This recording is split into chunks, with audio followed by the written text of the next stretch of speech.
नमस्कार साथियों, मैं सूरज यादव। मेरे भाई खेसारी लाल यादव जी का एक और बवाल गाना आ रहा है जो कि बहुत गजब का है। इसका टाइटल चुम्मा हा विटामिन, चुम्मा हा विटामिन। मेरे भाई बहुत अच्छा गाना है। इसका म्यूजिक भी अभी सुना हूँ मैं। इसका टीजर आप लोग जाकर देख सकते हैं, आदित्य फिल्म यूट्यूब चैनल पे पड़ा है। मेरे भाई यह गाना और वीडियो क्वालिटी बहुत अच्छा होने वाला है, क्योंकि इसमें सिंगर में खेसारी लाल यादव और अनुपमा यादव हैं, और एक्ट्रेस सपना चौहान, जो कि बहुत खूबसूरत एक्ट्रेस सपना चौहान जी हैं। आप लोग जो भी हमारे भाई खेसारी लाल यादव जी के फैंस हैं, आप लोग खेसारी लाल यादव जी की इस गाने को प्यार दीजिएगा। लगातार कई दिनों से खेसारी लाल यादव जी का गाना आ रहा है। अभी ट्रेंडिंग पेज पे 1 नंबर पे आम के सवाद खेसारी जी का गाना पड़ा है।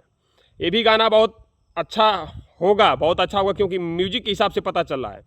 मेरे भाई तो जो भी हमारे भाई खेसारी लाल यादव जी के फैंस हैं, इस वीडियो को दबा के शेयर मारिए, ताकि जिनको नहीं पता है उनको भी पता चले। और जब कल आएगा गाना तो दबा के प्यार दीजिएगा खेसारी लाल यादव जी के इस गाने को, ताकि ट्रेंडिंग में जाए। दबा के शेयर मारिए। नमस्कार, प्रणाम आप सभी को।